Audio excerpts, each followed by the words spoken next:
আমি তো বিএনপি এবং জামাতের লোকদেরকে আজকেও একটা লাইভের ভিডিওর মধ্যে বলেছি, সাবধান, আপনারা এই দেশে রাজনীতির নামে, এই রাজনীতির নামে আওয়ামী লীগ কিংবা ভারত প্রীতি দেখাবেন না। আওয়ামী লীগের প্রতি সহানুভূতি, উদারতা, মনে রাখবেন জালেমের প্রতি উদারতা মাজলুমদের সাথে গাদ্দারি, এই উদারতা দেখাইতে যাবেন না। বাংলাদেশের মানুষ এই রাজনীতি পছন্দ করে না।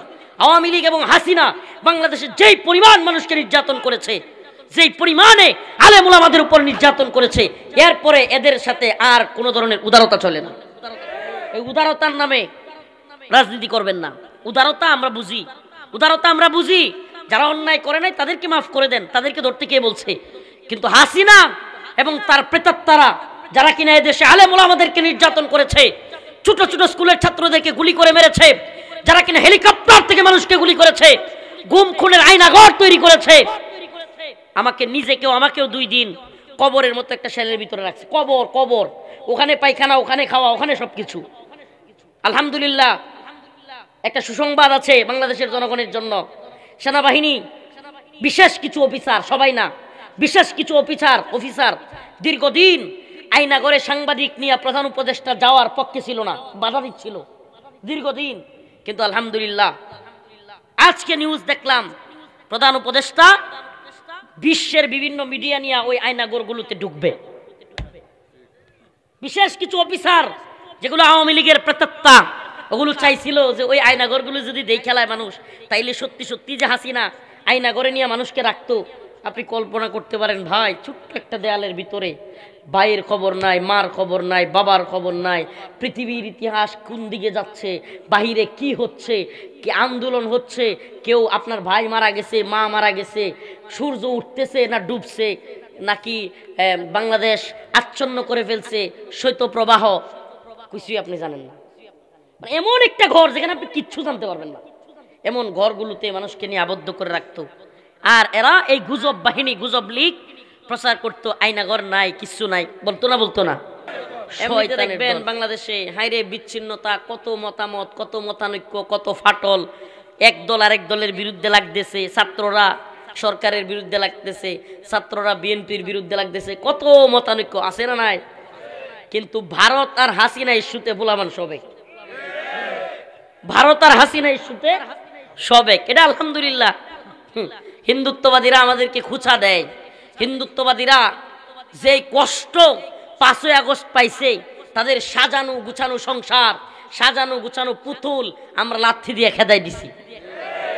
এত কষ্ট পাইছে, এখন ভাবছিল আমরা যেহেতু একটু খুশি হয়ে গেছি গা, 6 মাস যাইতে না যাইতেই ভাবছিল হাসিনারে লাইভে বক্তব্য দিতে দিয়া একটু আমগরে খুসানি দিবে। হ্যাঁ, আমগরে কি খুসানি দিছে, পোলাপান তারে আরো বড় খুসানি দিছে। এমন খুচানি দিছে যে একবার মুখ খুইলা রাজাকার বইলে এক বক্তব্য দিয়া গদি হারায় লাথি খায়া দিল্লি গিয়া পড়ছে, এখন আরেক বক্তব্য দিতে গিয়া বাপের বাড়িটাও হারাইছে। যেহেতু কইছিলি স্বামী স্ত্রীর সম্পর্ক, যা শ্বশুর বাড়িতেই থাক, বাপের বাড়িও নাই। অনেকে বলবে অনেক উদার সুশীল দেখা যাচ্ছে, আরে এটা বাড়ি ভাঙে ফেললো, এটা কি করলো সুশীল।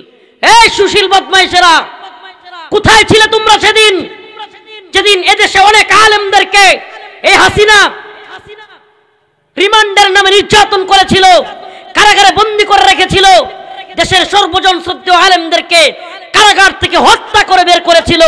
দেশের সর্বজন শ্রদ্ধেয় আলেমে দ্বীন আল্লামা নূর হোসেন কাসেমী, আল্লামা সাইদি রহিমাহুল্লাহ, কাসেমী রহিমাহুল্লাহকে জানাজাটা পর্যন্ত ঢাকায় পড়তে দেয় নাই। সালাউদ্দিন কাদের চৌধুরী, তোমাদের এই ভূমির সন্তান শেখা চৌধুরীর কবরে পর্যন্ত লাথি মেরেছিল, জুতা দিয়ে তার কবরে পর্যন্ত আঘাত করেছিল। সেদিন তোমাদের কোথায় ছিল সুশীলগিরি? এই সুশীলতার ফাঁসায় লাথি। আল্লাহ পাক সুস্পষ্ট বলতেছেন, ইয়া আইয়ুহাল্লাযীনা আমানু, হে ঈমানদাররা, লা তাত্তাখিযুল ইয়াহুদা ওয়ান নাসারা আউলিয়া, সূরাতুল মাইদা আয়াত 51। তোমরা ইহুদি খ্রিস্টানদেরকে বন্ধু বানায়ো না। কি করিও না? বন্ধু বানায়ো না। বাদুহুম আউলিয়া ও বাদ, এরা নিজেরা নিজেদের বন্ধু। ইহুদি এবং খ্রিস্টানরা কি? আসেন না বর্তমান পৃথিবীতে একটু মিলায়া দেখি, বর্তমান পৃথিবীর সাথে আল্লাহর এই কথা মিলাই।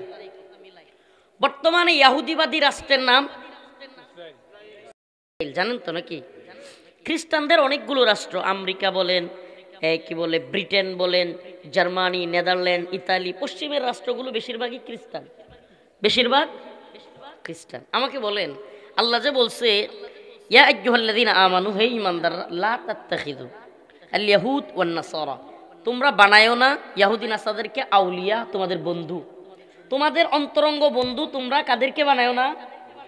ইহুদি খ্রিস্টানদেরকে। আল্লাহ বলতেছেন বাদুহুম আউলিয়া ও বাদ, তারাই বাদুহুম আউলিয়া, এরা একজন আর একজনের বন্ধু, মানে এরা নিজেদের বন্ধু, মুসলমানদের বন্ধু না। আসেন একটু মিলাই। ইহুদিরা ইসরায়েলের বর্তমানে সবচাইতে বড় বন্ধু রাষ্ট্রের নাম হলো আমেরিকা। ইহুদি ইসরায়েলের সবচাইতে বন্ধু প্রীতম রাষ্ট্রের নাম। এটা বোঝার জন্য একটা ছোট্ট রিসেন্ট, এই অল্প 2 দিন আগের একটা বিষয় বলি, তাইলেই বুঝবেন। আমেরিকার নতুন প্রেসিডেন্ট পাগলা ট্রাম্প, সে ঘোষণা দিচ্ছে গাজাকে সে হাওয়া করে দিবে। নাউজুবিল্লাহ।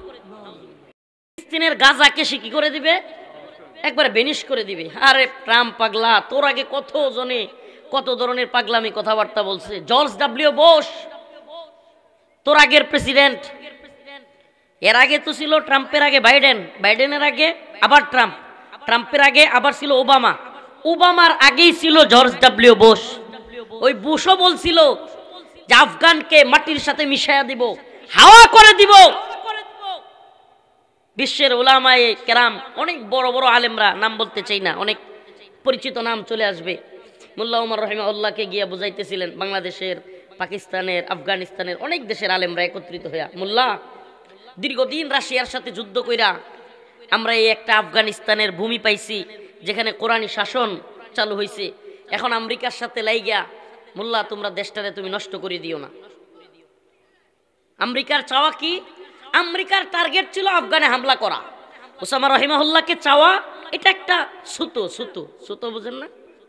সুতো বুঝেন তো? শিয়াল, দুরন্দর শিয়াল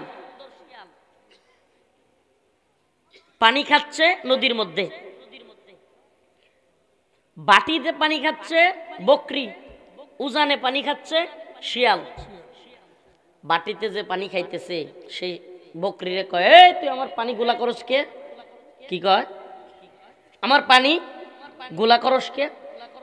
তো বকরি বলল, মহাশয় আমি কিভাবে আপনার পানি গুলা করতেছি? আপনি আছেন উজানে, আমি আছি বাটিতে, বাটিতে যদি কেউ পানি গুলা করে উজানে যাবে? আপনি তো আমার পানি গুলা করতেছেন মহাশয়। খেপে গেছে গা, তুই আমার সাথে তর্ক করতেছিস? বইলাই বকরিকে ঘাড়ে যায় ধরছে। মানে ওই যে তুই আমার পানি গোলা করতেছিস, এটা হলো সুতো, মানে কথা বলার জন্য বলা, মানে ঘাড়ে ধরার তো একটা বিষয় তো লাগবে, এমনি এমনি তো ধরা যায় না। তো আমেরিকা দীর্ঘদিন প্ল্যান করছে যে মোল্লারা নাকি কারো কথা শুনে না, আমরা শোনামু, মোল্লাদেরকে মাটির সাথে মিশায়া দিমু। উলামায়ে কেরাম গেছে বুঝাইতে, মোল্লা ওমর রাহিমাহুল্লাহ 2টা কথা বলছিলেন, ঐতিহাসিক 2টা কথা। আজকে ডোনাল্ড ট্রাম্পরা এগুলো ভুলে গেছে। আমার সাথে তো ফোন নাম্বার নাই, নাহলে আমি স্মরণ করে দিতাম। ডোনাল্ড ট্রাম্পরা ভুলে গেছে জর্জ ডব্লিউ বুশ বলেছিল আফগানকে, আফগানের মুল্লাদেরকে মাটির সাথে মিশাইয়া দিব। মোল্লা ওমর রাহিমাহুল্লাহ উলামায়ে কেরাম যখন বুঝাইতে আসছিল, তাদেরকে বলছিল, হে প্রিয় আলেম সমাজ, আপনারা আমাদের মাথার তাজ, কিন্তু আপনাদের কাছে আমি 2টা বিষয় জানতে চাই। এক, আল্লাহর নবীর সারা জীবনীতে কোনো একদিন, কোনো একবার আল্লাহর নবী তার কোনো ভাইকে কাফেরদের হাতে তুলে দিছেন, এই ইতিহাস রাসূলের আছে? তাইলে আমি কেন আমার ভাই উসামাকে তুলে দিব? সুবহানাল্লাহ। কাফেরদের হাতে আমি কেন আমার ভাই উসামাকে তুলে দিব? নাম্বার 2, হে প্রিয় উলামায়ে কেরাম, জর্জ ডব্লিউ বুশ ওয়াদা করেছে আমি যদি উসামাকে তার হাতে তুলে না দেই, সে আফগানকে মাটির সাথে মিশিয়ে দিবে। আমি দেখতে চাই জর্জ ডব্লিউ বুশের ওয়াদা সত্য নাকি আমার রব্বে কাবার ওয়াদা সত্য। ইন্নাল্লাহ আশতারা মিনাল মুমিনিন আনফুসাহুম ওয়া আমওয়ালাহুম বিআন্না লাহুমুল জান্নাহ ইকাতিলুনা ফি সাবিলিল্লাহ ফায়াকতুলুনা ওয়া ইউকতালুন ওয়া'দান আলাইহি হাক্কান ফিত তাওরাতি ওয়াল ইনজিলি ওয়াল কুরআন। আমার আল্লাহ ওয়াদা দিয়েছেন, আমরা তার কাছে জানমাল সঁপে দিব, তিনি আমাদেরকে জান্নাত দিবেন, বিজয় দান করবেন। আমি দেখতে চাই রব্বে কাবার ওয়াদা সত্য নাকি জর্জ ডব্লিউ বুশের ওয়াদা সত্য। সুবহানাল্লাহ। আজকে 2025 2021 সালে প্রমাণিত হয়েছে। মোল্লা ওমর রাহিমাহুল্লাহ দেখে যাইতে পারেন নাই, কিন্তু তার উত্তরসূরিরা দেখায় দিয়েছে। জর্জ ডব্লিউ বুশ জীবন্ত থাকা অবস্থায় দেখেছে তার চালাসামুন্ডারা নাস্তানাবুদ হয়ে নাকে খত দিয়ে বাপ দেইকা আফগানে পায়ে দইরা মাপ চায় বিদায় হয়েছে। তো আজকের ডোনাল্ড ট্রাম্প কি ঘোষণা দিছে শুনছেন? ঘোষণা দিছে চীন থেকে গাজাকে হাওয়া করে দিবে, গাজা দখল করে নিয়ে যাবে। গাজা, সে মনে হয় গাজাই খাইছে। প্রথম তো বলছিল ইসরায়েলের সাথে যুদ্ধটা লাগে, অনেক বিশ্ব মিডিয়া বেহায়া দাজ্জালি মিডিয়া 24 ঘন্টায় কে মাটির সাথে মিশাইয়া দিবে বলে নাই। এরপরে 48 ঘন্টা, এরপরে এক সপ্তাহ, এরপরে 1 মাস। এখন বছরকে বছর যায়, মায়ের খাইতে খাইতে এখন কয় সাইরা দেমা কান্দাবাসী যুদ্ধবিরতিতে আয়। যুদ্ধবিরতি হয়েছে জানেন? এখন যুদ্ধবিরতি হয়েছে। ও মুসলমান ইমানদার, এরা আমাদেরকে জঙ্গি বলবে, মৌলবাদী বলবে, উগ্রবাদী বিভিন্ন ঠেক দিবে, মায়ের দিবেন, দেখবেন মায়ের খাইলেই সঙ্গী। হ্যাঁ, মায়ের দিতে পারলেই সঙ্গী, আর না হলে জঙ্গি। মায়ের দিলেই, আর না হইলে তো তালেবান না জঙ্গি ছিল, সন্ত্রাসবাদী ছিল, তো তালেবানের সাথে চুক্তি করলি কেমনে?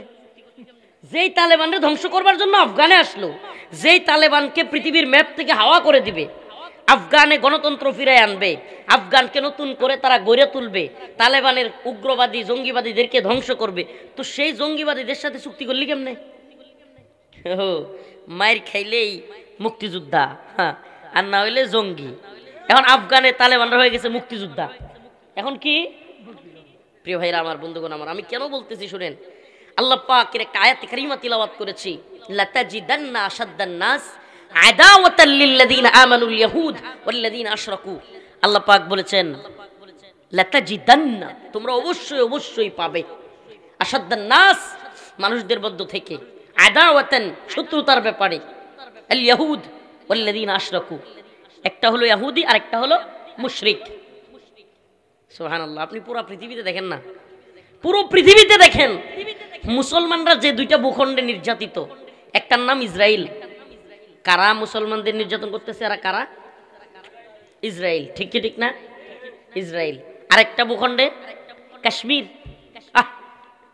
চৌচির ভয়ঙ্কর অবস্থা কাশ্মীরের।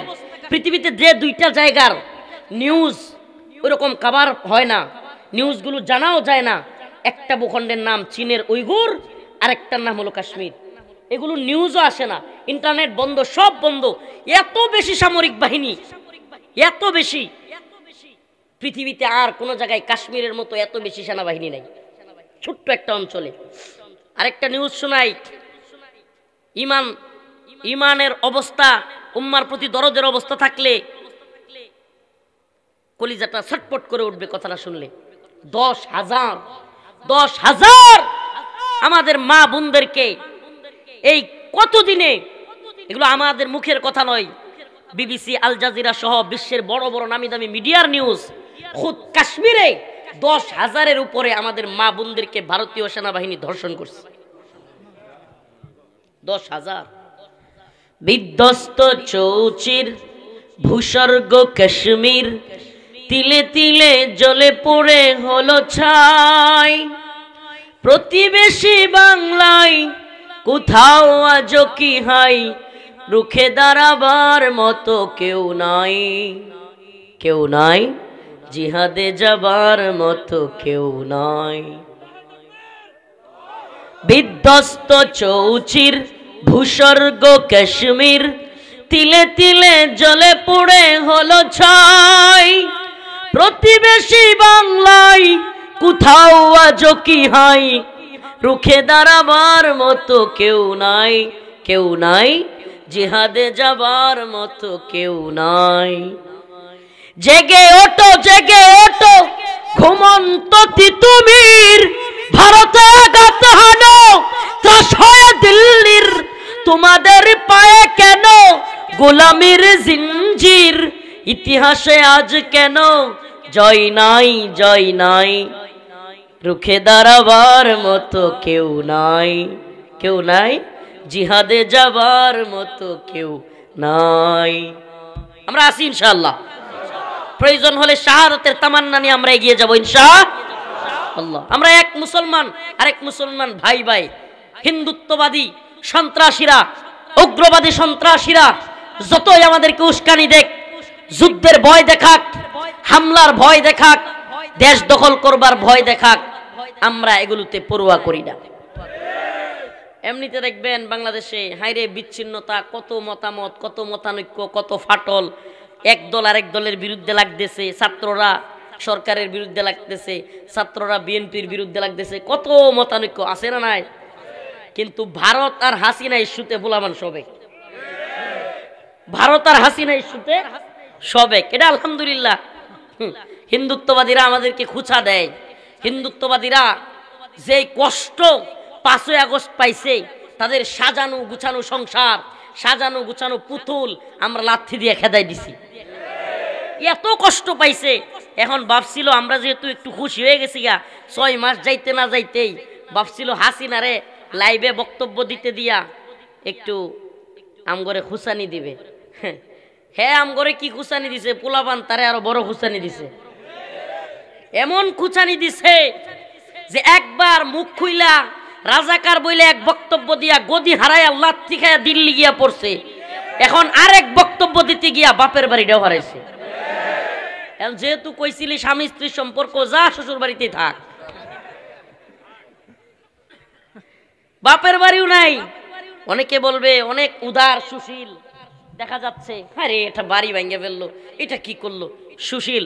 এই সুশীল বদমাইশেরা, কোথায় ছিলে তোমরা সেদিন, যেদিন এদেশে অনেক আলেমদেরকে এই হাসিনা রিমান্ডের নামে নির্যাতন করেছিল, কারাগারে বন্দী করে রেখেছিল, দেশের সর্বজন শ্রদ্ধেয় আলেমদেরকে কারাগার থেকে হত্যা করে বের করেছিল, দেশের সর্বজন শ্রদ্ধেয় আলেমে দ্বীন আল্লামা নূর হোসেন কাসেমি, আল্লামা সাইদি রহিমাহুল্লাহ, কাসেমি রহিমাহুল্লাহকে জানাজাটা পর্যন্ত ঢাকায় পড়তে দেয় নাই। সালাউদ্দিন কাদের চৌধুরী, তোমাদের এই ভূমির সন্তান শেখা চৌধুরীর কবরে পর্যন্ত লাথি মেরেছিল, জুতা দিয়ে তার কবরে পর্যন্ত আঘাত করেছিল। সেদিন তোমাদের কোথায় ছিল সুশীলগিরি? এই সুশীলতার ফাঁসাই লাথি, বদমাইশের দল। এখন সুশীলগিরি এটা কোনো বাড়ি নয়, এটা মুজিববাদীদের আতুরঘর। এটাকে শুধু রাজনীতি আর আতুরঘর বাড়ি দেখলে হবে না, এটাকে একটু বুঝার চেষ্টা করতে হবে। এই বাড়ি থেকেই মুজিববাদের পূজা শুরু হয়েছিল বাংলাদেশে, পূজা। এই আপনি কি বলবেন, ছোট ছোট মেয়েরা, আমাদের বোনেরা মুজিবের ছবি সামনে রেখে স্কুলের মধ্যে চুমা দিয়া নম নম কইরা ভিডিও ভাইরাল হয় নাই? আপনারা কেউ দেখেন নাই? এটাকে আপনি কি বলবেন, পূজা না পূজা না? পূজা, মুজিবের পূজা। বিভিন্ন জায়গায় মূর্তি লাগাইতে হবে, বিভিন্ন জায়গায় কৃত্রিম এই কি বলে বঙ্গবন্ধু স্যাটেলাইট, তারপরে বিমান থেকে কৃত্রিম মানুষ বের হইতেছে, এগুলো করে নাই? শেখ মুজিব বেরিতেছে নতুন কইরা আলুর মধ্য দিয়া, বুঝতি। এখন তো বাড়ি গেছে, যদি স্যাটেলাইট এটা আসমানে না থাকতো তাইলে বুঝতি, স্যাটেলাইট তো এটা আসমানে নাইলে বুঝতি। কত কিছু করে না এরা রাস্তার মুড়ে মুড়ে। হিন্দুত্ববাদীরা যখন বুঝলো, মুরব্বীরা আছেন, সূক্ষ্ম কৌশলটা চেষ্টা করেন বোঝার।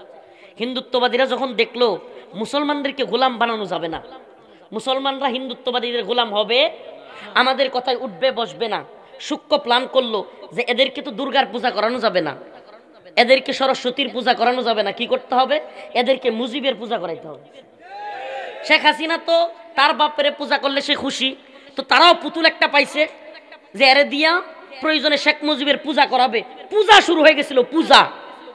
বাবারে বাবা, সেনাবাহিনী, বিডিআর, বিজেপি, যত বাহিনী, এরাও বিশেষ দিবসগুলোতে এখানে একটা বল্টু লাগাইতে হইতো মুজিবের ছবি।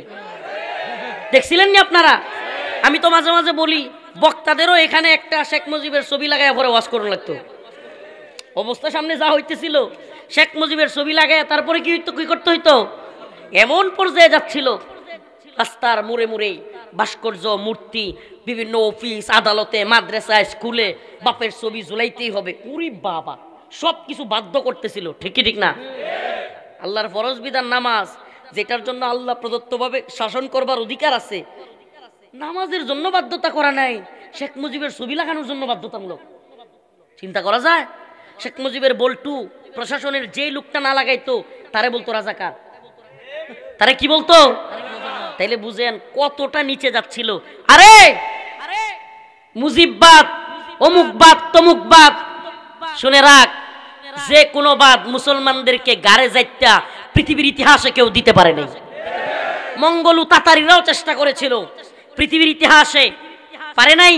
মঙ্গলু তাতারিদেরকে, হালাকুকান চেঙ্গিস খানদের বংশদেরকে, যারা কিনা পৃথিবীর ইতিহাসে সবচেয়ে বর্বর বাহিনী ছিল, মানুষকে নৃশংসভাবে হত্যা করত, যে ভূখণ্ডে যাইতো তারা লাশের স্তূপ পালাই দিত। ইরাকে বাগদাদে জ্ঞান বিজ্ঞানের শহরে এমন রক্তাক্ত করেছিল যে এক পর্যায়ে লাশের গন্ধে এলাকায় মানুষ থাকার মতো পরিস্থিতি ছিল না, লাশের গন্ধে নিজেরাই মরে যাচ্ছিল, এত ভয়াবহ পরিস্থিতি। এই মঙ্গলু তাতারিদেরকেও, এই চেঙ্গিস খানের হালাকুকানদের বাহিনীদেরকেও আমাদের ইমাম সাইফুদ্দিন কুতুজ হারিয়ে দিয়েছিলেন। এক ঐতিহাসিক ঘটনা, ওদিকে যাচ্ছি না। কিন্তু তাতারিরাই যদি কোনো মতবাদ মুসলমানদের উপর চাপাইতে না পারে, হাসিনা কিভাবে মুজিববাদ আমাদের উপর চাপায়া দেয়? সুবহানাল্লাহ। মুজিববাদ চাপায়া দেওয়া এত সহজ, মানুষ বুঝে গেছে। এমন টান মারছে, কল্লা দইরা মারো টান, মুজিব হয়েছে খান খান। 16 বছরে যা স্থাপন করছে 16 মিনিটও যাইতে পারে নাই। 16 মিনিট। অনেক ভিডিওতে দেখলাম কল্লা দইরা মূর্তি চুবাইতেছে। সুবহানাল্লাহ ওয়া বিহামদিহি, সুবহানাল্লাহ ওয়া বিহামদিহি। পৃথিবীর ইতিহাস সাক্ষী, মুসলমানদেরকে আল্লাহর দাসত্ব ছাড়া কারো দাসত্ব মানানো যায় না। মুসলমান মাথা নত করবে কার কাছে? অতএব এই সুশীলগিরির জায়গা নাই। আমি তো বিএনপি এবং জামাতের লোকদেরকে আজকেও একটা লাইভের ভিডিওর মধ্যে বলেছি, সাবধান, আপনারা এই দেশে রাজনীতির নামে, এই রাজনীতির নামে আওয়ামী লীগ কিংবা ভারত প্রীতি দেখাবেন না। আওয়ামী লীগের প্রতি সহানুভূতি, উদারতা, মনে রাখবেন জালেমের প্রতি উদারতা মাজলুমদের সাথে গাদ্দারি, এই উদারতা দেখাইতে যাবেন না। বাংলাদেশের মানুষ এই রাজনীতি পছন্দ করে না। আওয়ামী লীগ এবং হাসিনা বাংলাদেশে যেই পরিমাণ মানুষকে নির্যাতন করেছে, যেই পরিমাণে আলেম ওলামাদের উপর নির্যাতন করেছে, এরপরে এদের সাথে আর কোনো ধরনের উদারতা চলে না। এই উদারতার নামে রাজনীতি করবেন না। উদারতা আমরা বুঝি, উদারতা আমরা বুঝি, যারা অন্যায় করে নাই তাদেরকে মাফ করে দেন, তাদেরকে ধরতে কে বলছে? কিন্তু হাসিনা এবং তার প্রেতাত্মারা যারা কিনা এদেশে আলেম ওলামাদেরকে নির্যাতন করেছে, ছোট ছোট স্কুলের ছাত্রদেরকে গুলি করে মেরেছে, যারা কিনা হেলিকপ্টার থেকে মানুষকে গুলি করেছে, গুম খুনের আয়নাঘর তৈরি করেছে, আমাকে নিজেকেও আমাকেও 2 দিন কবরের মতো একটা সেলের ভিতরে রাখছে। কবর, কবর, ওখানে পায়খানা, ওখানে খাওয়া, ওখানে সবকিছু। আলহামদুলিল্লাহ, একটা সুসংবাদ আছে বাংলাদেশের জনগণের জন্য। সেনাবাহিনী বিশেষ কিছু অফিসার, সবাই না, বিশেষ কিছু অফিসার দীর্ঘদিন আয়নাগরে সাংবাদিক নিয়ে প্রধান উপদেষ্টা যাওয়ার পক্ষে ছিল না, বাধা দিচ্ছিল দীর্ঘদিন। কিন্তু আলহামদুলিল্লাহ আজকে নিউজ দেখলাম প্রধান উপদেষ্টা বিশ্বের বিভিন্ন মিডিয়া নিয়ে ওই আয়নাগরগুলোতে ঢুকবে। বিশেষ কিছু অফিসার যেগুলো আওয়ামী লীগের প্রেতাত্মা, ওগুলো চাইছিল যে ওই আয়নাগরগুলো যদি খেলায় মানুষ, তাইলে সত্যি সত্যি যে হাসিনা আয়নাগরে নিয়ে মানুষকে রাখতো। আপনি কল্পনা করতে পারেন ভাই, ছোট্ট একটা দেয়ালের ভিতরে ভাইয়ের খবর নাই, মার খবর নাই, বাবার খবর নাই, পৃথিবীর ইতিহাস কোন দিকে যাচ্ছে, বাহিরে কি হচ্ছে, কি আন্দোলন হচ্ছে, কেউ আপনার ভাই মারা গেছে, মা মারা গেছে, সূর্য উঠতেছে না ডুবছে, নাকি বাংলাদেশ আচ্ছন্ন করে ফেলছে শৈত্যপ্রবাহ, কিছুই আপনি জানেন না। এমন একটা ঘর যেখানে আপনি কিচ্ছু জানতে পারবেন না, এমন ঘরগুলোতে মানুষকে নিয়ে আবদ্ধ করে রাখতো। আর এরা এই গুজব বাহিনী, গুজব লীগ প্রচার করতো আয়নাঘর নাই, কিচ্ছু নাই, বলতো না? শয়তানের দল। তাইলে নিজের ইচ্ছায় মনে হয় শ্বশুর বাড়িতে গিয়া 8 বছর 10 বছর মানুষগুলো এইভাবে পালায় ছিল। কত বড় ভণ্ড হইলে।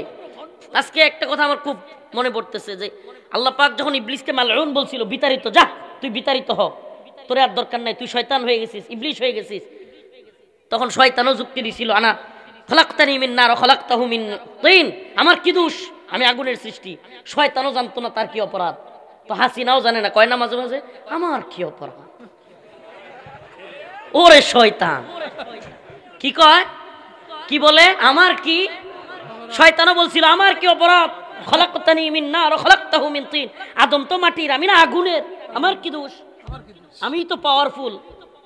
এখনো পর্যন্ত বক্তব্য দিলে দেখবেন, আমি গত একটা প্রোগ্রামে আলমগীর ভাই বইলে আসছি, আরে ওই যে অ্যাডভার্টাইজ দেয় না যে কি একটা খাওয়াইলে সব বইলা দেয়, প্রটিকা প্রটিকা প্রটিকা প্রটিকা, এই হাসিনারে লাইভে আসার আগে প্রটিকা খাওয়া দেওয়া উচিত। তাইলে সে বলবে সবার সামনে যে আমি অমুককে বলছিলাম গুম করার জন্য, অমুককে বলছিলাম খুন করবার জন্য, অমুককে বলছিলাম রফিকুল ইসলাম মাদানিকে এগুলো করবার জন্য, ডিবি হারুনরে বলছিলাম, জিয়াউল হাসানরে বলছিলাম, ওইটা বলছিলাম, সব কিছু বলে দিবে। তোমরা যদি এখন লাইভে এসে বক্তব্য দিতে চাও, আগে স্বীকার করো যে আমরা আলেম ওলামাদেরকে গ্রেফতার করেছিলাম, রিমান্ডের নামে নির্যাতন করেছিলাম, আলেম ওলামাদেরকে হত্যা করেছিলাম, এদেশের ছাত্র জনকে ওয়ার্ডার দিয়ে হত্যা করেছি, গুম করেছি, খুন করেছি, এগুলো স্বীকার করে মাপসা, তারপরে না বক্তৃতা, ঠিক কি ঠিক না? তবে আমি খুশি হাসিনা বক্তৃতা দিতে চাওয়ায়, আমি খুশি ব্যক্তিগতভাবে, যে আরো ব্যক্তিগতভাবে আমি মনে করি যে সে বক্তব্য দিতে গিয়া তার বাপের বাড়ি হারাইছে, ওবায়দুল কাদের কাকুর বাড়ি শেষ, হাসনাত আব্দুল্লাহ কি কয় সাদেক আব্দুল্লাহর বাড়ি শেষ, এরপরে মাহবুবুল আলম হানিফের বাড়ি শেষ, এখন শুনলাম যে ওই যে হুমায়ুন আহমদের বউ যেটা একটু সেতা সেতা ভাব দেখাইতো, তার বাড়িও শেষ, তারে আবার ধরছে, আসিফ নজরুলের নাকি শাশুড়ি ধরছে তারে। আসলে কি জানেন, আল্লাহ পাক জালেমদেরকে ছাড় দেয় কিন্তু ছেড়ে দেয় না। আল্লাহ একটা দীর্ঘ ছাড় দিছিল, 16 বছর ছাড় দিছিল, 5ই আগস্ট ধরছে, আবার 6 মাস ছাড় দিছিল, ওমায় আল্লাহ ফালাফি শুরু করছে। আপনি খেয়াল করছেন কিনা? যখনই সরকার একটু নমনীয় হয়ে গেছে, মানুষ একটু ভুলে গেছে যে মানুষ আওয়ামী লীগ কি করছে এতদিন, ওমা আবার তারা লড়াচড়া শুরু করে দিছে, আবার আল্লাহ কয় খারা আবার ধরতেছি। সুবহানাল্লাহ ওয়া বিহামদিহি, ফালা তাহসাবান্নাল্লাহা গাফিলান আম্মা ইয়ামালুজ জালিমুন। আল্লাহ বলেন জালিমদের ব্যাপারে আমি গাফিল না। সুবহানাল্লাহ, আল্লাহ সব দেখেন, আল্লাহ আলিম, তিনি সব জানতা, আল্লাহ সামি, তিনি সব শুনেন, আল্লাহ বাসির, তিনি সব দেখেন। সুবহানাল্লাহ, আল্লাহু লা ইলাহা ইল্লা হুয়াল হাইয়ুল কাইয়্যুম লা তাখুযুহু সিনাতুন ওয়ালা নাওম। আল্লাহ হলেন হাইয়ুল কাইয়্যুম, তিনি চিরঞ্জীব, তিনি জীবিত থাকেন, কখনো ঘুমান না, তন্দ্রার ভাবও তার আসে না, তিনি সবাইকে জীবিত রাখেন। কুলিল্লাহুম্মা মালিকাল মুলক তুতিল মুলকা মান তাশা, তিনি ক্ষমতার মালিক, ইচ্ছা হলে কাউকে ক্ষমতা দেন। ওয়া তানজিউল মুলকা মিম্মান তাশা, আবার ইচ্ছা করলে ক্ষমতা কাইরা নেন, রান্না করা খাবার রাইখা পালায়া যাইতে বাধ্য হয়। আল্লাহর ধরা, সুবহানাল্লাহ, কি ধরা, কি ধরা, হাঁসের গান রান্না করে পালাইছে, খাইতে পারে নাই। সুবহানাল্লাহ, আল্লাহ পাক যে ছাড় দেন কিন্তু ছেড়ে দেন না, এর চাইতে বড় আলামত আর কি হইতে পারে? হুজুরদের মাইক কেড়ে নিয়ে যাইতো বক্তব্যের জন্য, করছে করে নাই? আলেম উলামাদের মাইক কেড়ে নিয়ে যাইতো, বক্তব্য বন্ধ করে দিত। মুফতি আমিন রাহিমাহুল্লাহ শেষ সময়ে বাড়ির ভিতরে গৃহবন্দী করেছিল, কোনো বক্তব্য দিতে দেয় নাই। শাইখুল হাদিস আল্লাহ মামুনুল হক দামাত বারকাতুহুম কিছুদিন বক্তব্য দিতে দেয় নাই। আমি আমার মাহফিলের বক্তব্য দিয়া 144 দ্বারা ভাঙ্গা শায়েখকে অনেকগুলো মাহফিলের পরে আমার বাড়িতে নিয়ে হেলিকপ্টারে প্রোগ্রাম করেছিলাম। এসপি বলেছিল আমার পায়ে গুলি করে ভেঙে ফেলবে, আমি বলছিলাম পারলে মাহফিলের পরের দিন ভেঙ্গেন, আজকে না, আজকে আসেন না, আসলে লাভ নাই। প্রোগ্রাম করেছিলাম, আমাকে আর পরে বয়ান বন্ধ করে দেওয়া হয়েছে। আমার আপনারা দেখেছেন এইবার বের হওয়ার পরেও মাহফিলে মাইক কেড়ে নিত। সুবহানাল্লাহ, আল্লাহ কয় তুইও মাইক কেড়ে নিস, আর তোর বক্তব্য 40 মিনিট রেকর্ড করছে, একটু ছাড়বে। সেনা প্রধান কয় আপনার বক্তব্য দিতে দিতে আপনারা আয়সা নিয়ে যাবে, আমরা রক্ষা করতে পারবো না। সুবহানাল্লাহ, শুনেন না আপনারা যে বক্তব্য আপনি দিতে গেলে আপনারা বাঁচানো যাবে না। সুবহানাল্লাহ, আলেমদের বক্তব্য কেড়ে নিত। আল্লাহ কয় তুই আর কথাই কইতে পারবি না, এখন গেছে ভারতে, ওখানে কথা বলবে, তুই কথা কইবি, এদিকে দেশ ভাঙচুর, তোর কথা কেউ শুনবে না। এখন কি করছে, জামাত শিবিরে যোগ দিছে হাসিনা। কইবেন কি কয়, জীবন ভর দেখতাম লাইভ ভিডিওতে বক্তব্য দেয় মানুষে মুখ খুইলা, এখন অডিও বক্তব্য দেয় পর্দা কইরা। হেফাজতে যোগ দিছে, পর্দা করে, হেফাজতে ইসলামে যোগ দিছে, এখন কি করে, পর্দা করে, লাইভ ভিডিও দেয় না। কেন দেয় না জানেন? এটার একটা বিশেষ কারণ হলো, যেই জায়গাটা ভিডিওতে যদি দেখা বুঝা যায়, বুঝেন নাই? ভয় ঢুকছে তো, ভয় ঢুকছে কি ঢুকে নাই? সুবহানাল্লাহ। এখন তুমি বক্তব্য দিতে পারো না, আল্লাহ পাক দেয় নাই তোমাকে। সুবহানাল্লাহ, সুবহানাল্লাহ, সুবহানাকা ইয়া রব, উহিব্বুকা ইয়া রব। আল্লাহ সব পারেন। সুবহানাল্লাহ। এটা জালেমদের জন্য শিক্ষা, এটা জালেমদের জন্য শিক্ষা। এজন্য বলি আপনারা সাবধান হয়ে যান, উদারতা দেখান কিন্তু জালেমের সাথে না। আল্লাহ পছন্দ করেন না। আল্লাহ জালেমদের সাথে উদারতা দেখানো কি করেন না, এটা কিন্তু মাথায় রাখতে হবে। আল্লাহ কিন্তু ইনসাফগার, আল্লাহ কিন্তু ইনসাফগার। আল্লাহ পাক যেমন ক্ষমা করতে জানেন, আল্লাহ কিন্তু শাস্তিও দিতে জানেন। সুবহানাল্লাহ, সুবহানাল্লাহ। আল্লাহ রহিম, রহমান, আল্লাহ কাহার। আল্লাহ জালেমদের ব্যাপারে কি না হলে হাদিসে পাকের মধ্যে রাসূল সাল্লাল্লাহু আলাইহি ওয়াসাল্লাম বলেন, ইয়াউমুল আরাফার দিনে যারা আরাফার ময়দানে অবস্থান করবে, হাদিসের মধ্যে আসছে আল্লাহ পাক তাদের সবাইকে মাফ করে দিবেন, ইল্লা জালিম, ইল্লা জালেমদেরকে মাফ করবেন না। তাইলে আল্লাহ কি কঠোর, জালেমদের ব্যাপারে আল্লাহ কি কঠোর। আপনি কিভাবে জালেমদের ব্যাপারে নমনীয় হন? এই বুটের রাজনীতি, আওয়ামী লীগ আপনারা ভোট দিবে, এই রাজনীতি করিয়েন না, সাবধান। আওয়ামী লীগের কিছু ভোট যে আওয়ামী লীগ নির্বাচনে না আসলে আপনারা ভোট দিবে, এই চিন্তা করে সাবধান, উদারতা দেখায়েন না, সাবধান। আমরা আর কিছু সহ্য করতে পারি, কিন্তু ভারত এবং আওয়ামী লীগের প্রশ্নে নমনীয়তা আমরা বরদাস্ত করি না। লাতাজিদান্না আশাদ্দান নাস, প্রিয় ভাইরা আমার, লম্বা সময় দিতে পারবো না, ক্ষমা করবেন আমাকে। কারণ আলমগীর ভাইকে আমি বলছি আমার আসতে দেরি হয়ে গেছে, এই জন্য আন্তরিকভাবে ক্ষমা চাচ্ছি। কারণ হলো আপনাদের চট্টগ্রামের জ্যামে পড়ে গেছিলাম, আর বাঁশখালী আমার প্রোগ্রাম রাখছে, এত দূরে প্রোগ্রাম, আমি তো জানি না, চিনিও না। একটা প্রোগ্রাম থেকে আরেকটা দূরত্ব প্রায় 3 কিলো, এই 3 ঘন্টা, এত দূরত্বে, এই জন্য একটু কষ্ট হয়ে গেছে। আমি বাড়িতে যাওয়ার জন্য ট্রেনের টিকিট করে রাখছি, তো ট্রেনের টিকিট 11:45, এখন অলরেডি বাজে 11টা, কিন্তু আমি এখন এখানে পাইব না, চট্টগ্রাম ফেনীতে গিয়ে ধরবো। এই জন্য আপনাদের কাছে আমার বিশেষ ইয়া থাকবে, আমার সন্তান মোহাম্মদ বিন রফিক, সে একটু অসুস্থ, অ্যালার্জি, এই জন্য রাত্রে কান্নাকাটি করে। তার আম্মা বলতেছে ডাক্তার দেখানোর জন্য, মানে বাচ্চা প্রথম সন্তান হইলে বুঝেনি তো, মানে ইয়া হইলে মার কি পরিমাণে যে ইয়া থাকে।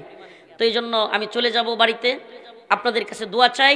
তবে আখিরি কথা, শত্রু মিত্র চিনবেন, বন্ধু চিনবেন। আল্লাহ বলছে ইহুদি, খ্রিস্টান, মুশরিক, হিন্দুত্ববাদী এরা আমাদের বন্ধু না। কার কথা এটা বলেন না? এটা কার কথা? আল্লাহর কথা। আল্লাহ বলছে এরা আমাদের বন্ধু না, এরা আমাদের বন্ধু না। কার কথা? এই বুদ্ধিজীবীরা, কলামিস্ট, উপদেষ্টা, অমুক দলের নেতা, তমুক দলের নেত্রী, পীর, সবাইকে বলি খুব তো বুদ্ধিজীবীগিরি দেখায়া দুর্গা পূজার মধ্যে কর্মীদেরকে, সাধারণ মানুষদেরকে মূর্তির দারোয়ানগিরি করতে পাঠাইছিলেন। কিছুদিন পরে দেখা গেল আমাদের সাইফুল ইসলাম আলিফ ভাইকে এরাই শহীদ করলো। ঠিকই ঠিক না? আমরা যাদেরকে সেফটি দেই, এরাই আমাদেরকে কি করে? শহীদ করে দেয়। এরাই আমাদেরকে দিন শেষে ভারতের পক্ষ নিয়ে বাংলাদেশ দখল করবার হুমকি দেয়। এই ইসকন মুসলমানদেরকে হামলা করে, এই হিন্দুত্ববাদীরা আমাদের বিরুদ্ধে যায়। অতএব আমরা শত্রু মিত্র চিনতে ভুল করব না। আমরা সাধারণ ভিন্ন ধর্মাবলম্বীদের বিরুদ্ধে না, তাদের বাড়ি ঘরে হামলা করার পক্ষে না, কিন্তু যারা আমাদের দেশকে দখল করবার ষড়যন্ত্র করে, যারা আমাদের ভূখণ্ডকে দখল করবার, মুসলমানদেরকে উৎখাত করবার ষড়যন্ত্র করে, এদেরকে আমরা বিন্দু মাত্র ছাড় দিব না। নাসরুম মিনাল্লাহ ওয়া ফাতহুন করিব, একজন বুজুর্গ আলেমের সন্তান এবং একজন প্রখ্যাত আলেমে দ্বীন হযরতুল আল্লামা ওমর ফারুক সন্দিফি দামাত বারকাতুহুম হুজুর, আমার জন্য আজকে হুজুরের অনেক কষ্ট হয়েছে, হুজুরের কাছে মাপ চাই। আমি আসলে হুজুরের কাছে ক্ষমা চেয়ে আপনাদের কাছ থেকে বিদায় নিচ্ছি।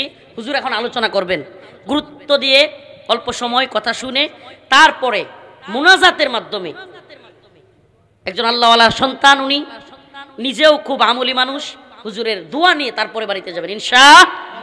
রাজি আছেন তো ইনশাআল্লাহ?